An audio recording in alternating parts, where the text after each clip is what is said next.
السلام علیکم ورحمۃ اللہ وبرکاتہ ان الحمد للہ نحمده ونستعینه ونستغفره ونعوذ باللہ من شرور انفسنا ومن سیئات اعمالنا من يهده الله فلا مضل له ومن يضلل فلا هادي له واشهد ان لا اله الا الله وحده لا شريك له واشهد ان محمدا عبده ورسوله يا أيها الذين آمنوا اتقوا الله حق تقاته ولا تموتن إلا وأنتم مسلمون يا أيها الناس اتقوا ربكم الذي خلقكم من نفس واحدة وخلق منها زوجها وبث منهما رجالا كثيرا ونساء واتقوا الله الذي تساءلون به والأرحام إن الله كان عليكم رقيبا يا أيها الذين آمنوا اتقوا الله وقولوا قولا سديدا يصلح لكم أعمالكم ويغفر لكم ذنوبكم ومن يطع الله ورسوله فقد فاز فوزا عظيما أما بعد أعوذ بالله من الشيطان الرجيم بسم الله الرحمن الرحيم وقال ربكم ادعوني أستجب لكم إن الذين يستكبرون عن عبادتي سيدخلون جهنم داخرين. حضرات علماء کرام، محترم بزرگوں، نوجوان بھائیوں،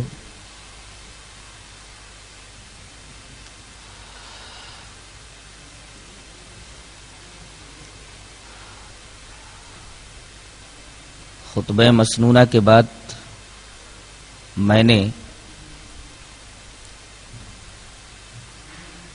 قرآن حکیم میں سورہ مومن کی ایک آیت کریمہ تلاوت کی ہے، جس کا ترجمہ یہ ہے کہ اور تیرے رب نے یہ کہا ہے کہ تم لوگ مجھی سے دعا کرو، مجھی کو پکارو، میں تمہاری دعاؤں کو سن کر کے انہیں قبول کرنے والا ہوں، اور میں ہی تمہاری پکار کو سن کر کے تمہاری مرادوں کو پورا کرنے والا ہوں. بے شک وہ لوگ جو میری عبادت سے تکبر کرتے ہیں وہ عنقریب ذلیل و خوار ہو کر کے جہنم کے اندر داخل ہوں گے. اس آیت کریمہ پر غور کرنے سے یہ معلوم ہوتا ہے کہ اللہ تعالی نے دعا کو عبادت کہا ہے، اور اس کی تائید ایک حدیث سے بھی ہوتی ہے، جسے امام ترمذی رحمۃ اللہ علیہ کتاب الدعوات کے اندر لائے ہیں. روایت اس طرح ہے: وعن النعمان بن بشیر رضی اللہ تعالی عنہ عن النبی صلی اللہ علیہ وسلم قال الدعاء هو العبادہ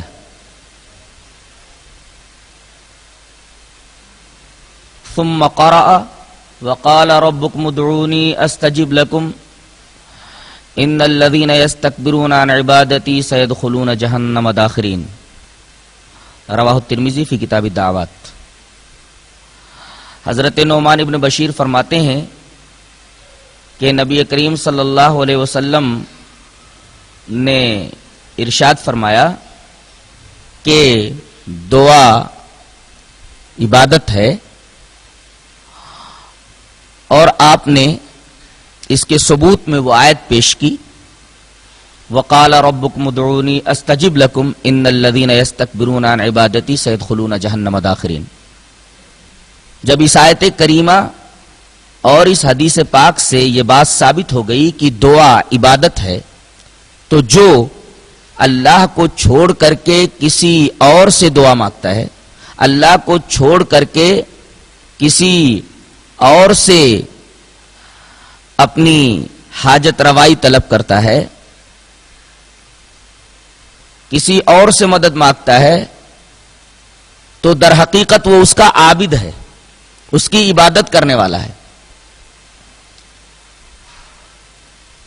اور ہر مسلمان یہ جانتا ہے کہ غیر اللہ کی عبادت شرک ہے.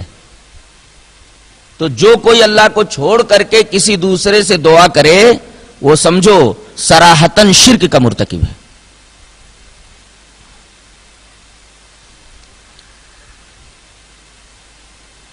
بعض لوگ دعا کے بارے میں کچھ شکوک و شبہات پیش کرتے ہیں.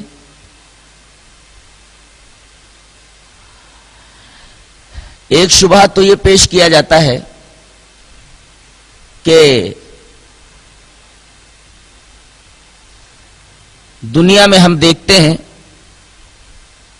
کہ ہمارا کوئی کام پڑتا ہے تو ہم دوسروں کی مدد لیتے ہیں، دوسروں کو پکارتے ہیں.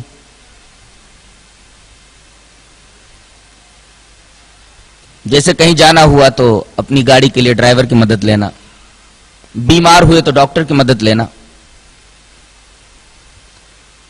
تو اس طرح اگر ہم مرے ہوئے بزرگوں کو اپنی مصیبتوں میں پکاریں تو اس میں کیا حرج ہے؟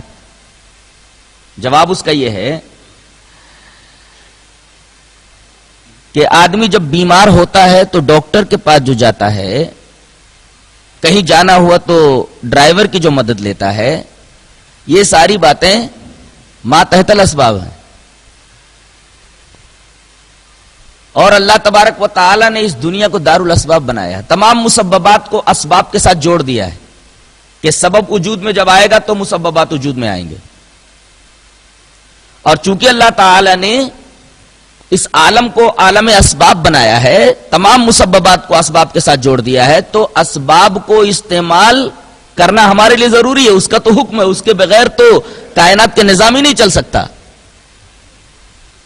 شرک یہ ہے کہ آدمی ایسے شخص کو اپنی مدد کے لیے پکارے، ایسے شخص سے مدد طلب کرے جو ظاہری اسباب کے طور پر اس کی مدد نہ کر سکتا ہو. جیسے ایک بے وقوف آدمی بھی یہ جانتا ہے کہ خط لکھنے کے لیے ہاتھ ضروری ہے، جس کے پاس ہاتھ نہ ہو وہ خط نہیں لکھ سکتا، اس لیے کہ خط لکھنے کے لیے ہاتھ سبب ہے. اسی طریقے سے اگر کسی شخص کے پاس آنکھ نہیں ہے، اس کی قوت بینائی موجود نہیں ہے، تو وہ خط نہیں پڑھ سکتا. اور نہ کوئی آدمی ایسے آدمی سے خط لکھواتا ہے جس کا ہاتھ کٹا ہوا ہو، ایسے آدمی سے خط نہیں پڑھواتا جو اندھا ہو، جس کی قوت بینائی موجود نہ ہو.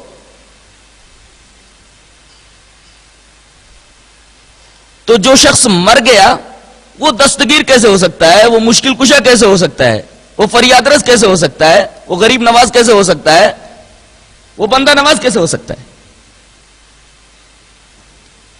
حضرت علامہ ابن تیمیہ رحمت اللہ علیہ نے یہ فرمایا کہ بایزید بستامی رحمت اللہ علیہ فرمایا کرتے تھے کہ جو شخص اللہ تبارک و تعالی کو چھوڑ کر کے کسی اور سے مدد طلب کرتا ہے، کسی اور سے دعا مانگتا ہے، وہ در حقیقت اس ڈوبنے والے کی طرح ہے جو دوسرے ڈوبنے والے کی مدد طلب کرتا ہے. ایک آدمی خود ڈوب رہا ہو تو ڈوبنے والے کی مدد کیا کر سکتا ہے؟ اللہ تبارک و تعالی نے ایک جگہ اس طرح ارشاد فرمایا ہے، لہو دعوت الحق والذین يدعون من دونه لا يستجيبون لهم بشيء الا كباسط كفيه ليبلغ الى الماء ليبلغ فاه وما هو ببالغه وما دعاء الكافرين الا في ضلال. کہ اللہ کو پکارنا ہی حق ہے.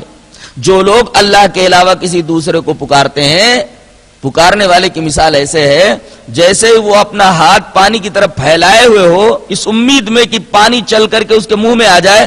ظاہر ہے کہ پانی اس کے منہ میں آنے والا نہیں ہے.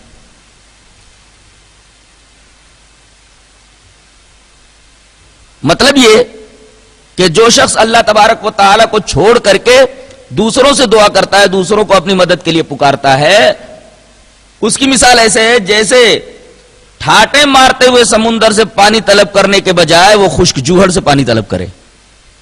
ظاہر ہے کہ ایسے آدمی کی تشنگی کبھی ختم نہیں ہو سکتی، پیاس کبھی نہیں بجھ سکتی.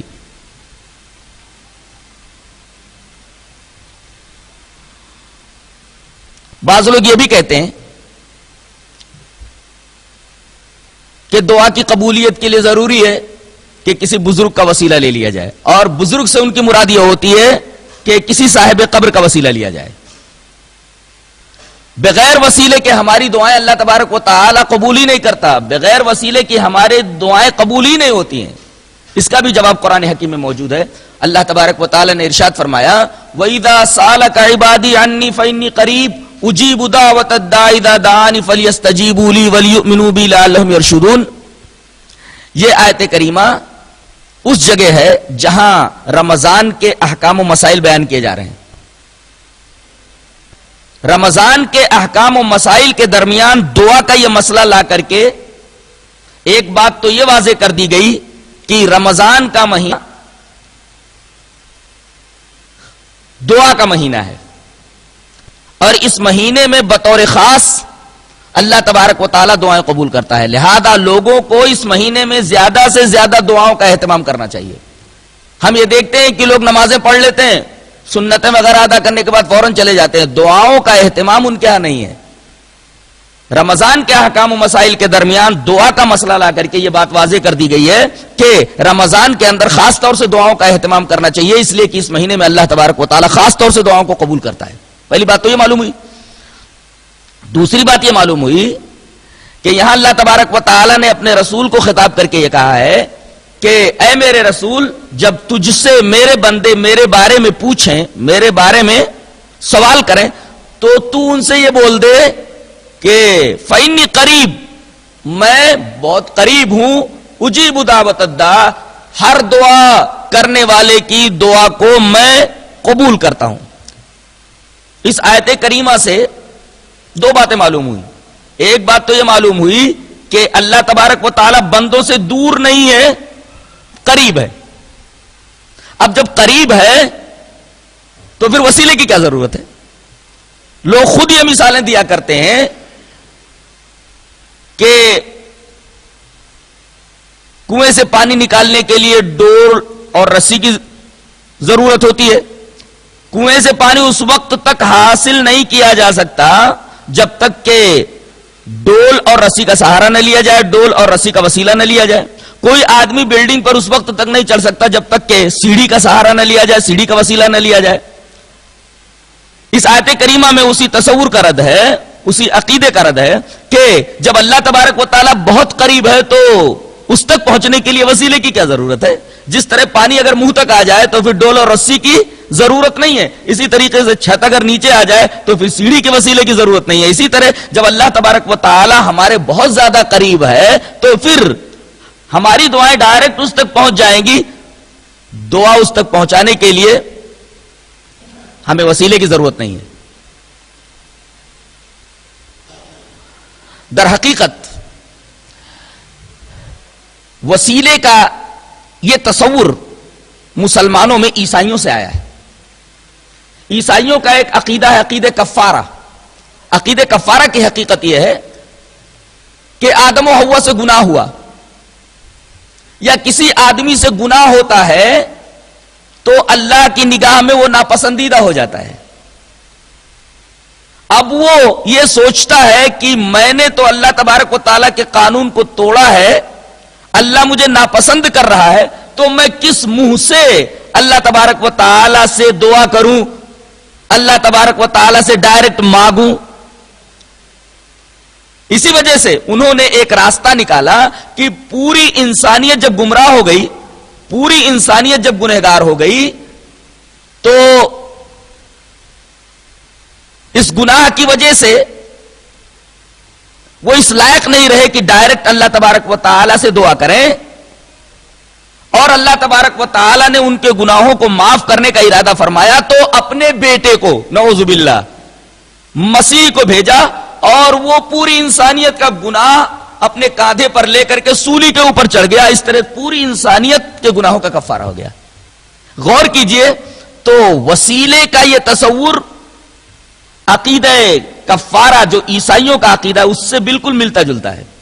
جس طریقے سے عقیدہ کفارہ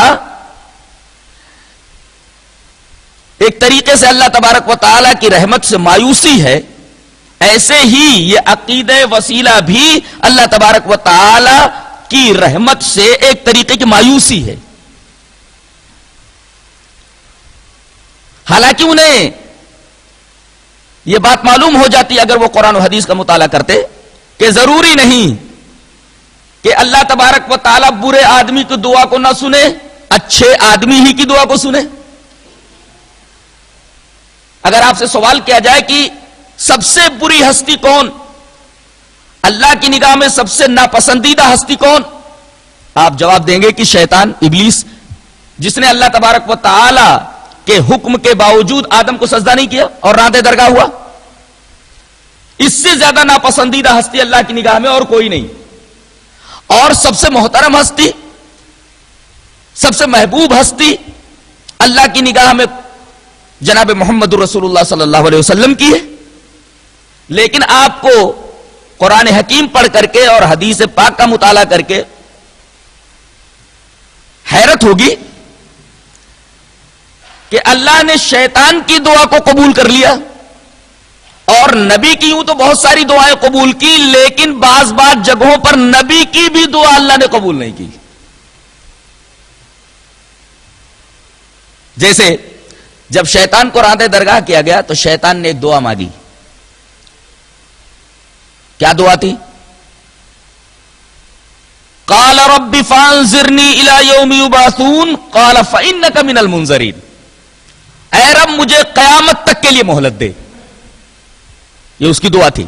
اور ربوبیت کا حوالہ دے کر کے اس نے یہ دعا کی، اللہ نے اس کی دعا قبول فرمائی۔ قال فانک من المنظرین، تیری دعا قبول ہو گئی، تجھے قیامت تک کے لیے مہلت دے دی گئی۔ دیکھیں، شیطان نے براہ راست اللہ تبارک و تعالیٰ سے دعا مانگی، کوئی وسیلہ نہیں لیا، اور شیطان کی دعا کو بھی اللہ تبارک و تعالیٰ نے قبول کر لیا۔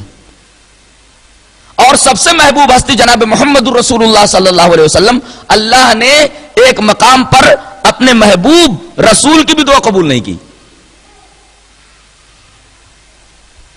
یہ حدیث اپنے سامنے رکھیں۔ وعن سعد رضی اللہ تعالی عنہ ان رسول اللہ صلی اللہ علیہ وسلم اقبل ذات یوم من العالیہ حتی اذا مر بمسجد بنی معاویہ دخل فرکع فیہ رکعتین وصلینا معه ودعا ربه طویلا ثم انصرف الینا فقال سألت ربی ثلاثا فاعطانی ثنتین ومنعنی واحدا سألت ربی الا یہلک امتی بالغرق فآتانیها وسألته الا یہلک امتی بالغرق فآتانیها وسألته الا يجعل باسهم بینهم فمنعنیها رواہ مسلم فی کتاب الفتن۔ حضرت سعد ابن ابی وقاص رضی اللہ تعالیٰ عنہ فرماتے ہیں کہ رسول اللہ صلی اللہ علیہ وسلم ایک دفعہ مدینہ کے ایک علاقے عالیہ سے آ رہے تھے، یہاں تک کہ جب وہ مسجد بنی معاویہ کے پاس سے گزرے تو آپ مسجد میں داخل ہو گئے اور آپ نے وہاں 2 رکعت نماز ادا فرمائی۔ اس کے بعد دیر تک اللہ سے دعا کرتے رہے۔ صحابہ کرام نے بھی آپ کے ساتھ نماز ادا کر لی تھی اور وہاں بیٹھ گئے تھے۔ نبی کریم صلی اللہ علیہ وسلم جب طویل دعا کے بعد فارغ ہوئے تو صحابہ کرام کی طرف توجہ کر کے فرمایا، جانتے ہو میں نے اتنی لمبی دعا اللہ سے کیا کی ہے؟ در حقیقت میں نے اللہ تبارک و تعالیٰ سے 3 چیزوں کا سوال کیا، اللہ نے 2 چیزیں تو دے دی لیکن ایک چیز کا انکار کر دیا، ایک چیز مجھے نہیں دی۔ میں نے اپنے رب سے یہ دعا کی کہ میری امت عام قحط سے ہلاک نہ ہو، اللہ تعالیٰ نے یہ دعا قبول فرما لی کہ تیری پوری امت عام قحط سے ہلاک نہیں ہوگی۔ پھر میں نے یہ دعا مانگی کہ اے اللہ میری امت عام غرق سے ہلاک نہ ہو، جیسے نوح کی قوم ہلاک ہو گئی تھی، تو اللہ تعالیٰ نے یہ دعا بھی قبول فرما لی کہ تیری امت عام غرق سے ہلاک نہیں ہوگی۔ پھر تیسری دعا میں نے یہ مانگی کہ اے اللہ میری امت کے درمیان آپسی اختلاف نہ ہو، میری امت کے درمیان آپس میں لڑائی نہ ہو، اللہ نے میری یہ دعا قبول نہیں کی۔ یہ حدیث بتا رہی ہے کہ اپنی محبوب ہستی کی دعا کو بھی اللہ تبارک و تعالی نے قبول نہیں کیا، اور سب سے مبغوض ہستی اس کے نزدیک جو تھی شیطان کی ہستی، اس کی دعا کو اللہ تبارک و تعالی نے قبول کر لیا۔ تو یہ تصور کہ برے آدمی کی، گنہگار آدمی کی دعا کو اللہ تبارک و تعالی نہیں سنتا ہے، اس کے لیے وسیلہ ضروری ہے، قرآن حکیم کی یہ آیت اس تصور کو اور اس عقیدے کو باطل کرتی ہے۔ اور یہ تصور کہ ہر نیک آدمی کی ہر دعا قبول ہو جاتی ہے، یہ حدیث اس تصور کو باطل کرتی ہے کہ ضروری نہیں کہ اللہ کسی برے آدمی کی دعا کو قبول ہی نہ کرے اور ہر اچھے آدمی کی ہر دعا کو قبول کر لے.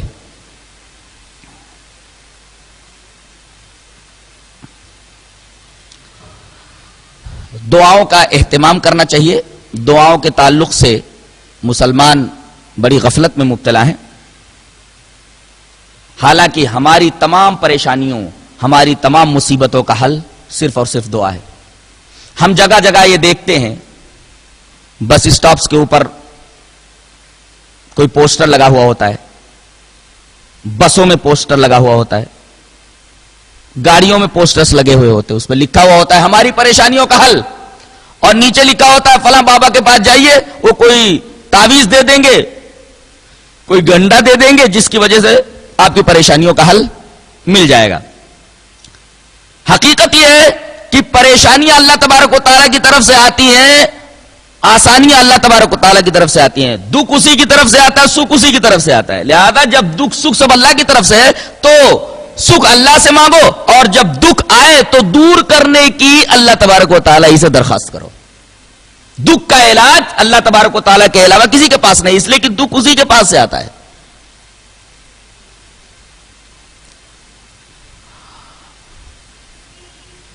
اللہ تبارک و تعالی کے رسول نے ایک حدیث بیان فرمائی ہے. حدیث اس طرح ہے: وعن سعد رضی اللہ تعالی عنہ قال قال رسول اللہ صلی اللہ علیہ وسلم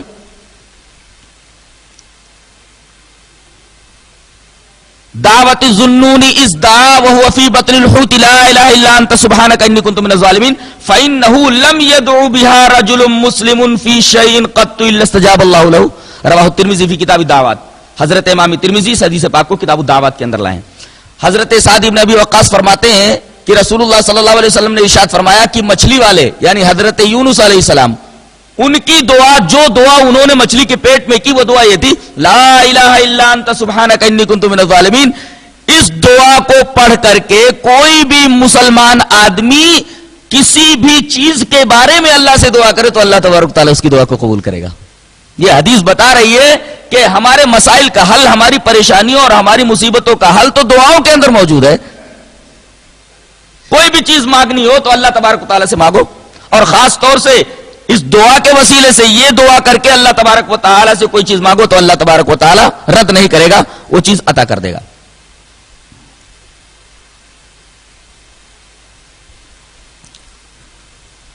دعا کی اہمیت کا اندازہ ایک اور حدیث سے ہوتا ہے. اللہ کے رسول صلی اللہ علیہ وسلم نے ارشاد فرمایا وعن سلمان الفارسی رضی اللہ تعالی عنہ قال قال رسول اللہ صلی اللہ علیہ وسلم لا يرد القضاء الا الدعاء ولا يزيد في العمر الا البر. رواہ الترمذی فی کتاب القدر. امام ترمذی اس حدیث پاک کو کتاب التقدیر میں جہاں تقدیر کا بیان ہے اس حدیث کو لائے. حضرت سلمان فارسی رضی اللہ تعالی عنہ فرماتے ہیں کہ نبی کریم صلی اللہ علیہ وسلم نے ارشاد فرمایا کہ تقدیر کو دعا کے علاوہ کوئی چیز نہیں ٹال سکتی اور عمر کے اندر کوئی چیز اضافہ نہیں کر سکتی سوائے نیکی کے. یعنی دعا تقدیر کو ٹال دیتی ہے اور نیکی عمر کے اندر اضافہ کر دیتی ہے. تو اگر کسی آدمی کو اپنے عمر میں اضافہ مطلوب ہو تو زیادہ سے زیادہ نیکی کرے، اور اگر وہ تقدیر کو بدلنا چاہ رہا ہے اپنی تو اللہ تبارک و تعالیٰ سے دعا کرے. تقدیر کا بدلنا، اس کا ثبوت قرآن سے بھی ملتا ہے اور اس حدیث سے بھی ملتا ہے، اور حضرت عمر رضی اللہ تعالی عنہ کے ایک فعل سے ملتا ہے. ابن کثیر نے حضرت عمر رضی اللہ تعالی عنہ کا ایک فعل نقل کیا ہے. ابن کثیر میں وہ چیز موجود ہے کہ حضرت عمر رضی اللہ تعالی عنہ خانہ کعبہ کا طواف کر رہے ہیں اور ایک دعا کر رہے ہیں. وہ دعا کیا ہے؟ دعا کر رہے ہیں اللہم ان کنت کتبت علی شقوۃ او ذنبا فامحوہ فإنک تمحو ما تشاء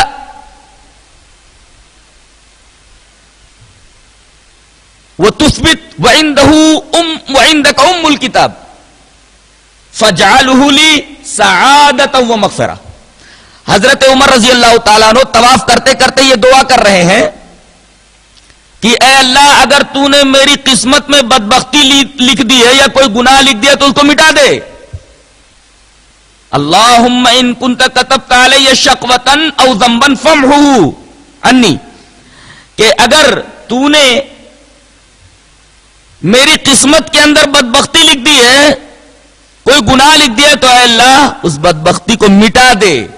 فإنک تمحو ما تشاء وتثبت، اس لیے کہ تو جو چاہتا ہے مٹا دیتا ہے، جو چاہتا ہے باقی رکھتا ہے، اور تیرے پاس تو ام الکتاب ہے. فاجعلہ لی سعادۃ و مغفرہ،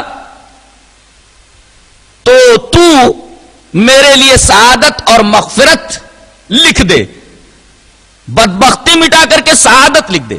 حضرت عمر رضی اللہ تعالیٰ عنہ کا یہ فعل بتا رہا ہے، اور حضرت سلمان فارسی رضی اللہ تعالیٰ عنہ سے مروی روایت بتا رہی ہے کہ اللہ تبارک و تعالی دعا سے قسمت کو بدل دیتا ہے، دعا سے تقدیر کو بدل دیتا ہے.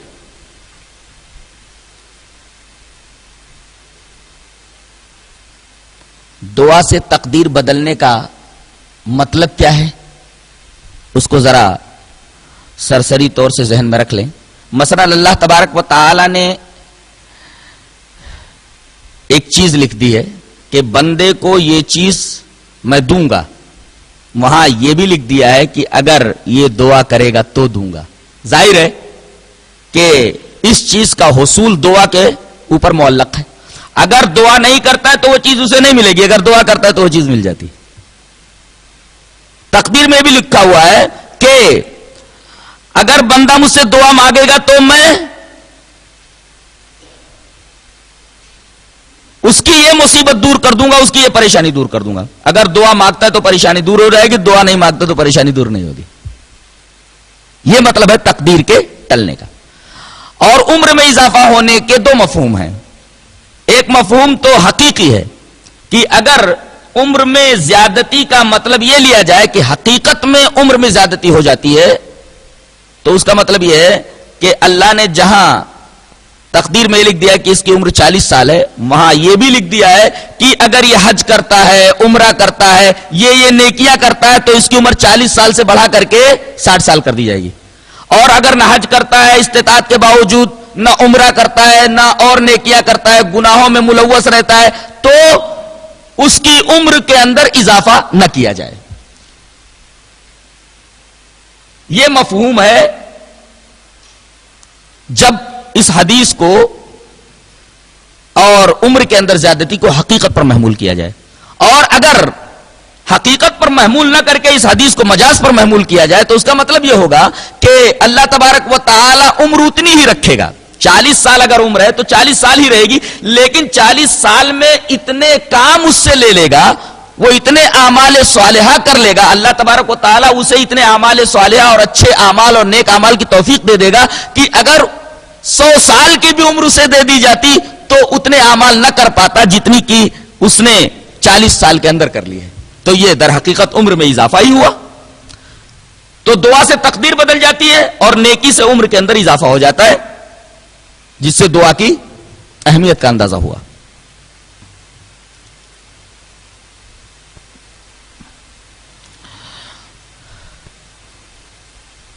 دعا کی قبولیت کے لیے کچھ شرطیں ہیں، ایسے ہی دعا قبول نہیں ہوتی. پہلی شرط ہے آدمی حلال رزق کھائے. اگر حلال و حرام کی تمیز رزق کے باب میں نہیں کرتا ہے تو اس کی دعا قبول نہیں ہوگی. دلیل اس طرح ہے. وعن ابن عباس رضی اللہ تعالی عنہما قال تلیت هذه الآیت عند رسول اللہ صلی اللہ علیہ وسلم یا ایها الناس کلوا مما فی الارض حلالا طیبا فقام سعد بن ابی وقاص رضی اللہ تعالی عنہما فقال یا رسول اللہ ادعو اللہ ان یجعلنی مستجاب الدعوہ فقال له النبی صلی اللہ علیہ وسلم یا سعد اطب مطعمک تکن مستجاب الدعوہ والذی نفس محمد بیدہ ان العبد لیقذف اللقمۃ الحرام فی جوفہ ما یتقبل منہ عمل 40 یوما وایما عبد نبت لحمہ من السحت او الربا فالنار اولی بہ، رواہ الطبرانی فی المعجم الاوسط۔ حضرت امام طبرانی اس حدیث پاک کو معجم اوسط کے اندر لائے، روایت صحیح ہے۔ حضرت سعد ابن ابی وقاص کے بارے میں ایک واقعہ اس حدیث پاک میں منقول ہے۔ حضرت ابن عباس رضی اللہ تعالیٰ عنہ فرماتے ہیں کہ نبی کریم صلی اللہ علیہ وسلم کے پاس اس آیت کریمہ کی تلاوت کی گئی۔ کون سی آیت؟ یا ایھا الناس کلوا مما فی الارض حلالا طیبا۔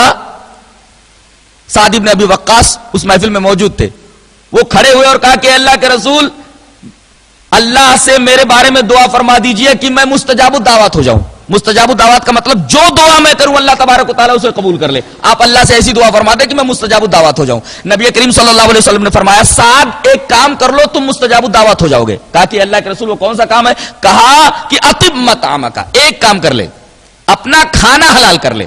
جو لقمہ تیرے پیٹ میں جائے پوری تحقیق کے ساتھ جائے کہ یہ حلال کا ہے۔ اگر یہ اہتمام تو کر لے گیا، اپنے کھانے کو تو پاک کر لے گیا، اپنی روزی کو تو پاک کر لے گیا، ہر وہ لقمہ جو تیرے پیٹ میں جاتا ہے اگر تو نے ہر لقمے کو حلال کر لیا تو مستجاب الدعوت ہو جائے گا۔ اور سچ مچ جب سے انہوں نے اس حدیث کو سنا تب سے کہتے ہیں کہ کوئی لقمہ میرے پیٹ میں اس طریقے کا نہیں گیا جس کے بارے میں مجھے پوری تحقیق نہ ہو کہ یہ حلال کا ہے۔ اسی وجہ سے وہ جو دعا کرتے تھے اللہ تبارک و تعالیٰ اس دعا کو قبول کر لیتا تھا۔ آگے آپ نے فرمایا کہ قسم ہے اس ہستی کی جس ہستی کے قبضے قدرت میں محمد کی جان ہے، ایک بندہ اپنے پیٹ میں ایک لقمہ حرام کا ڈالتا ہے تو 40 دن کا عمل اللہ تبارک و تعالیٰ قبول نہیں کرتا۔ اور جو بندہ ایسا ہو کہ جس کا گوشت سود یا حرام مال سے بڑھا ہوا ہو تو اس کے لیے آگ زیادہ لائق ہے، اس کا بدن آگ کا زیادہ مستحق ہے۔ تو دعا کی پہلی شرط یہ ہے اس کی قبولیت کی کہ آدمی اپنے رزق کو حلال کر لے۔ دوسرے، دعا کے اندر اخلاص ہونا چاہیے۔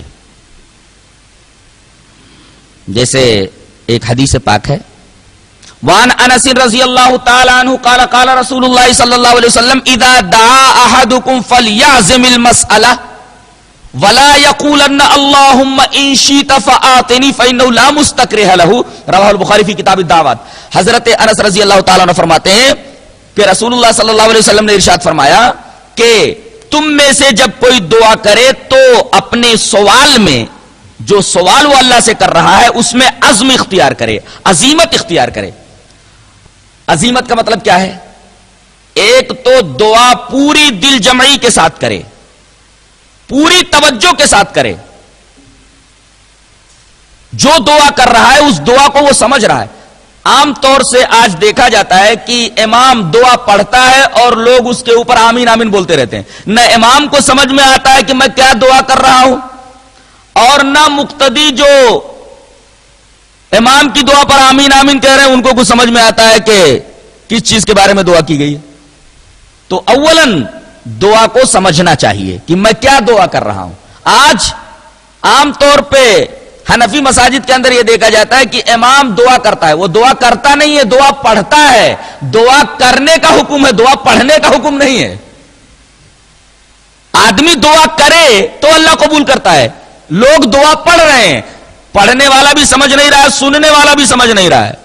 پڑھنے والا پڑھ رہا ہے، سننے والا آمین بول رہا ہے، دونوں کو کچھ سمجھ میں نہیں آتا وہ کیا کہہ رہا ہے اور کس چیز کے بارے میں دعا کی جا رہی۔ تو فلیعزم المسئلہ، دعا کو اچھی طرح سمجھ لے کہ میں کیا دعا کر رہا ہوں، اللہ سے کیا سوال کر رہا ہوں، اور دوسرے پوری دل جمعی کے ساتھ۔ یہاں دیکھا یہ جاتا ہے کہ آدمی صرف زبان سے دعا کر رہا ہے، دل زبان کا ساتھ نہیں دے رہا ہے، دل کہیں ہے اور زبان صرف الفاظ ادا کرتی ہے۔ تو اگر دعا کے بارے میں ایسی حالت ہو تو اللہ دعا کو قبول نہیں کرتا۔ دعا کے اندر عزم ضروری ہے، عزیمت ضروری ہے۔ عزیمت کا مطلب یہ کہ ایک تو پورے اخلاص کے ساتھ دعا کرے، دوسرے دعا کا مطلب سمجھتا ہو، اور تیسرے یہ کہ پوری دل جمعی کے ساتھ، پورے اطمینان کے ساتھ، پوری توجہ کے ساتھ دعا کر رہا ہو، اس کا دل سوال کے اوپر لگا ہوا ہو۔ یہ نہیں کہ الفاظ زبان سے نکل رہے ہوں اور دل کہیں اور ہو، اس لیے کہ اللہ تبارک و تعالی غافل دل کی دعا کو قبول نہیں کرتا۔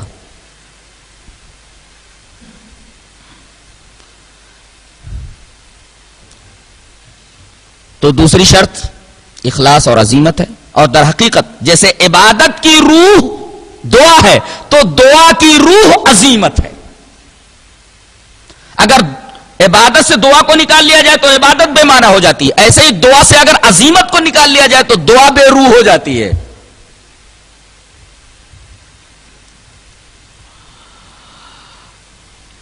اور تیسری شرط یہ ہے کہ دعا میں جلدی نہ کرے اور اللہ تبارک و تعالیٰ سے دعا کے تعلق سے بدگمان نہ ہو. دلیل اس طرح ہے. وعن ابی ہریرہ رضی اللہ تعالی عنہ ان رسول اللہ صلی اللہ علیہ وسلم قال یستجاب لأحدکم ما لم یعجل یقول دعوت فلم یستجب لی. رواہ البخاری فی کتاب الدعوات. حضرت امام بخاری اس حدیث پاک کو کتاب الدعوات میں لائے. حضرت ابو ہریرہ فرماتے ہیں کہ رسول اللہ صلی اللہ علیہ وسلم نے ارشاد فرمایا کہ آدمی کی دعا قبول ہوتی ہے جب تک وہ دعا میں جلدی نہ کرے اور یہ نہ بولے ارے میں نے دعا کی اور دعا قبول نہیں ہوئی. دعوت فلم یستجب لی, میں نے دعا کی اور دعا قبول نہیں ہوئی. اس لیے کہ دعا کی قبولیت کا ایک وقت ہوتا ہے. حضرت ابراہیم نے دعا کی کہ اے اللہ میری اس ذریت کے اندر ایک امام پیدا کرنا, ایک نبی پیدا کرنا. جانتے ہیں یہ دعا کتنے دنوں میں قبول ہوئی ہے؟ 2500 سال بعد. اس دعا کی قبولیت میں کتنا وقت لگ گیا؟ 2500 سال لگ گئے. اس لیے کہ جب یہ دعا حضرت ابراہیم نے کی تھی, اس دعا کے 2500 سال بعد نبی کریم صلی اللہ علیہ وسلم کو نبوت ملی ہے. گویا یہ ابراہیم کی جو دعا ہے وہ 2500 سال کے بعد قبول ہوئی. اس کا مطلب یہ کہ اگر اخلاص کے ساتھ دعا کے جو آداب و شرائط ہیں ان آداب و شرائط کو ملحوظ اگر رکھا جائے تو دعا ضرور قبول ہوتی ہے. یہ اور بات ہے کہ دعا کی قبولیت کا ایک وقت ہوتا ہے تو آدمی دعا میں جلدی نہ کرے اور یہ نہ بولتا رہے کہ ارے میں نے دعا کی, اللہ تبارک و تعالی نے دعا کو قبول نہیں کیا. دعا میں جلدی نہ کرے, یہ بھی شرط ہے. اخلاص, عزیمت اور دعا میں جلدی نہ کرنا.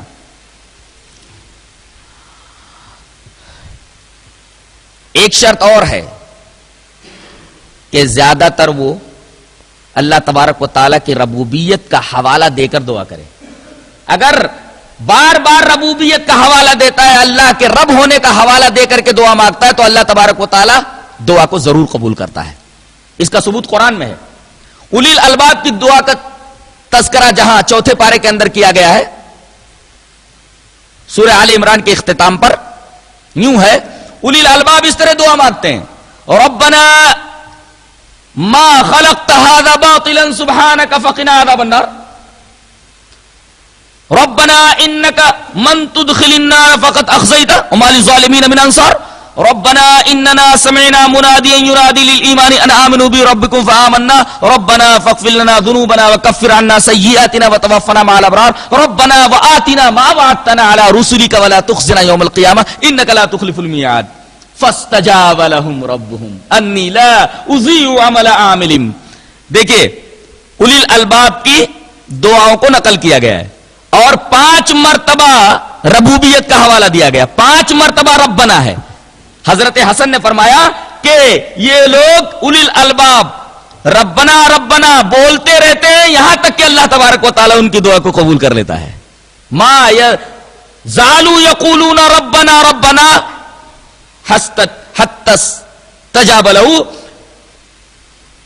لوگ ربنا ربنا کہہ کر کے ربوبیت کا حوالہ دے کر کے دعا کرتے رہتے ہیں یہاں تک کہ اللہ تبارک و تعالیٰ دعا کو قبول کر لیتا ہے. تو دعا کے وقت اللہ کی ربوبیت کا حوالہ دیا جائے, اللہ اس دعا کو ضرور قبول کرتا ہے.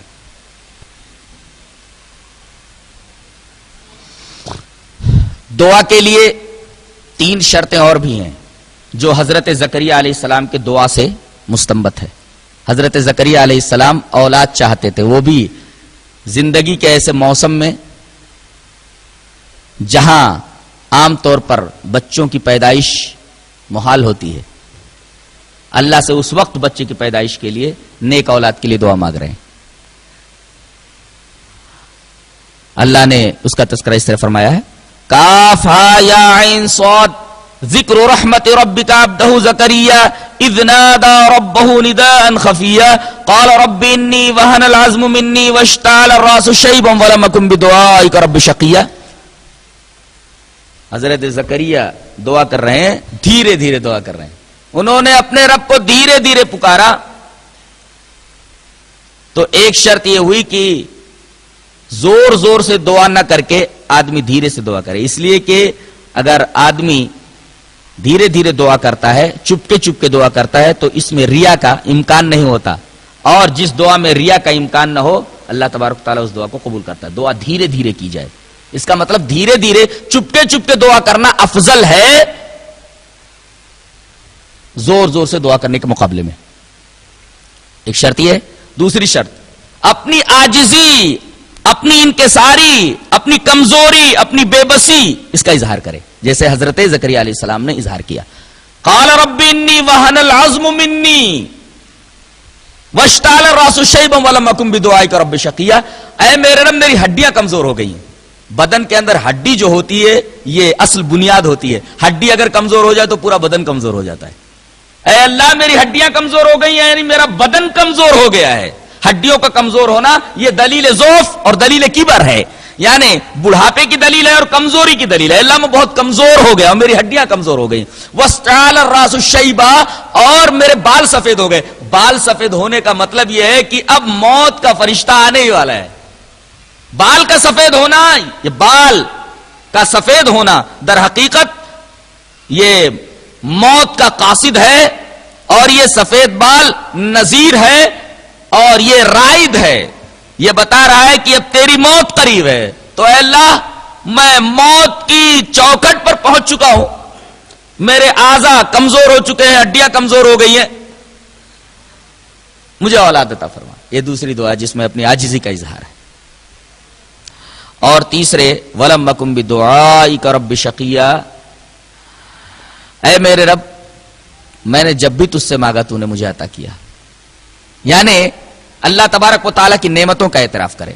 بعض لوگوں کو اللہ نعمتیں عطا کرتا ہے لیکن ان نعمتوں کی ناشکری کرتے ہیں۔ پوچھا جائے کام دھندا کیسا چل رہا ہے، ارے بولے بس ایسے ہی چل رہا ہے۔ حالانکہ اگر صحیح سے دھندا چل رہا ہے تو اس کا اظہار کرو، اللہ تبارک و تعالیٰ کی نعمت ہے اور اس نعمت کا اظہار ضروری ہے۔ تو دعا دھیرے دھیرے کرے، اپنی عاجزی اور اپنی کمزوری کو اللہ کے سامنے پیش کرے، اور تیسرے اللہ تبارک و تعالیٰ کی نعمتوں کا اعتراف کرے۔ اب ایک سوال اور رہ جاتا ہے کہ بسا اوقات ایسا لگتا ہے جیسے آدمی نے دعا کی اور دعا قبول نہیں ہوئی۔ اس سلسلے میں بھی حدیث پاک موجود ہے اور آدمی کے شبہے کا جواب دیا گیا ہے۔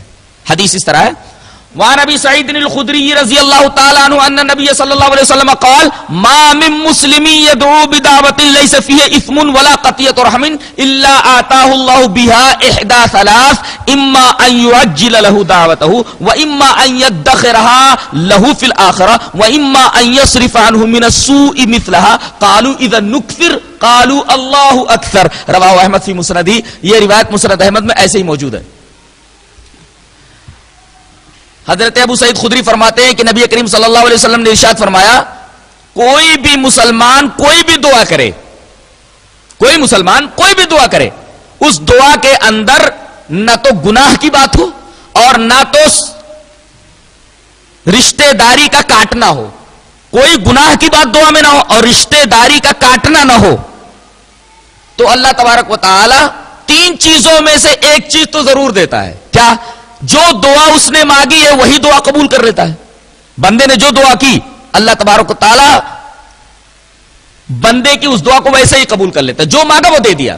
یا اگر بندے نے کوئی چیز مانگی اور اللہ اس چیز کو دینا مصلحت کے خلاف سمجھتا ہے، سمجھتا یہ ہے کہ اگر میں نے یہ چیز دے دی تو بندے کا ایمان خطرے میں پڑ جائے گا، بندے کو یہ چیز دینا بندے کے ایمان کے لیے، اس کے عمل کے لیے مضر ہے یا اس کی صحت کے لیے مضر ہے، یہ اللہ تبارک و تعالیٰ کو زیادہ معلوم ہے۔ اگر وہ چیز نہیں دیتا تو بندہ یہ نہ سوچے کہ میں نے جو اللہ سے مانگا تھا اللہ نے نہیں دیا، اللہ تبارک و تعالیٰ سے بدظن ہو جائے، بلکہ اللہ کے رسول نے فرمایا اس دعا کے بدلے میں اللہ تبارک و تعالیٰ اس کی کسی مصیبت کو دور کر دیتا ہے۔ کوئی بڑی مصیبت آنے والی ہوتی ہے تو اللہ اس دعا کی وجہ سے اس بڑی مصیبت کو اس سے دور کر دیتا ہے، اس سے دفع کر دیتا ہے۔ تو دعا کا فائدہ ہوا کہ نہیں ہوا؟ اگرچہ جو چیز اس نے مانگی تھی وہ نہیں ملی، لیکن فائدہ تو ہوا کہ کوئی بڑی مصیبت آنے والی تھی، اس دعا کی وجہ سے وہ مصیبت ٹل گئی۔ اور چلو جو چیز بندے نے مانگی تھی وہ بھی نہیں اللہ نے دی، اور کوئی پریشانی آنے والی تھی اس دعا کی وجہ سے اللہ نے وہ پریشانی بھی دور نہیں کی، تو تیسری چیز یہ ہے کہ اللہ تبارک و تعالیٰ اس دعا کو آخرت کے لیے اسٹور کر لیتا ہے، آخرت کے لیے ذخیرہ بنا لیتا ہے، کل قیامت کے دن ان تمام دعاؤں کا بدلہ دے گا. اور اللہ قیامت کے دن جب ان دعاؤں کا بدلہ دینے پر آئے گا تو بندہ یہ تمنا کرے گا کہ کاش دنیا میں میری کوئی دعا قبول نہ ہوئی ہوتی اور سب اسٹور کر لی جاتی اور سب دعاؤں کے بدلے میں آج مجھے اللہ تبارک و تعالیٰ سارے انعامات دے دیتا. تو دعا بندے کی رائے گاہ کہا جاتی ہے اگر اخلاص کے ساتھ ہو اور آداب و شرائط کے ساتھ ہو. آخر میں ایک شبہے کا جواب دینا ضروری سمجھتا ہوں. بعض لوگ یہ کہتے ہیں کہ اللہ سے نہ مانگ کر کے ہم کسی قبر کے اوپر جاتے ہیں اور وہاں مانگتے ہیں تو بیٹا بیٹی مل جاتے ہیں. بیٹے کی درخواست کرتے ہیں تو وہاں بیٹا مل جاتا ہے، بیٹی کی درخواست کرتے ہیں تو وہاں بیٹی مل جاتی ہے. جواب اس کا یہ ہے کہ قبر کے اوپر جا کر کے بیٹا بیٹی مانگنا یہ شرک ہے، اور اگر وہاں بیٹا بیٹی مل جائے قبر پر مانگنے کی وجہ سے تو یہ نہ سمجھا جائے کہ یہ بیٹا بیٹی بابا نے دیا ہے، بلکہ قبر کے اوپر بندے نے اگر بیٹا بیٹی مانگا ہے تو بیٹا بیٹی اللہ تبارک و تعالی ہی دیتا ہے، اس لیے کہ صاحب قبر تو اس کی آواز کو سن ہی نہیں رہا ہے. اس لیے کہ اللہ نے فرمایا وَمَنْ أَضَلُّ مِمَّنْ يَدْعُو مِن دُونِ اللَّهِ مَن لَّا يَسْتَجِيبُ لَهُ إِلَىٰ يَوْمِ الْقِيَامَةِ وَهُمْ عَن دُعَائِهِمْ غَافِلُونَ. اس آدمی سے زیادہ گمراہ کون ہو سکتا ہے جو ایسے لوگوں کو پکارے جو قیامت تک اس کی پکار کا جواب نہ دے سکے اور وہ قیامت تک اس کی پکار سے غافل ہے. تو اللہ نے فرما دیا کہ مرنے کے بعد آدمی کا تعلق عالم دنیا اس عالم سے اس دنیا سے کٹ جاتا ہے، اس کا تعلق دوسرے عالم سے ہو جاتا ہے جس کو عالم برزخ کہتے ہیں، اور یہاں کی آواز وہاں تک نہیں پہنچائی جا سکتی. اگر کسی نبی کی آواز کو اللہ تعالیٰ نے مردوں تک پہنچا دیا، جیسے بدر میں جتنے کافر مارے گئے تھے ان کو کنویں میں ڈال دیا گیا اور نبی کریم صلی اللہ علیہ وسلم کنویں کے کنارے آئے اور آپ نے ہر ایک کا نام لے کر کے انہیں مخاطب کیا، تو صحابہ کرام نے کہا کہ اللہ کے رسول آپ مردوں کو خطاب کر رہے ہیں. کہا کہ اس وقت وہ تم سے زیادہ سن رہے ہیں. تو یہ نبی کریم صلی اللہ علیہ وسلم کا معجزہ ہے. عام طور پر مردوں تک اپنی بات کوئی نہیں پہنچا سکتا، یہ آیت کریمہ بتا رہی ہے. اور ایک جگہ اور فرمایا گیا انما یستجیب الذین یسمعون، سننے والے ہی جواب دیتے ہیں. قرآن کا یہ کہنا ہے والموتى یبعثهم اللہ، اور مردوں کو تو قیامت میں اٹھایا جائے گا. یہ آیت کریمہ بھی بتا رہی ہے کہ مردوں تک آواز نہیں جا رہی ہے ہماری. مردے جب ہماری آواز کو سن ہی نہیں رہے تو ہماری درخواست کیا قبول کر سکیں گے. قبر کے اوپر بیٹا بیٹی اگر مل جائے تو وہاں بھی اللہ ہی دیتا ہے، قبر والا بیٹا بیٹی دینے پر قادر نہیں ہے. سوال یہ ہے کہ وہاں اللہ کیوں دے دیتا ہے؟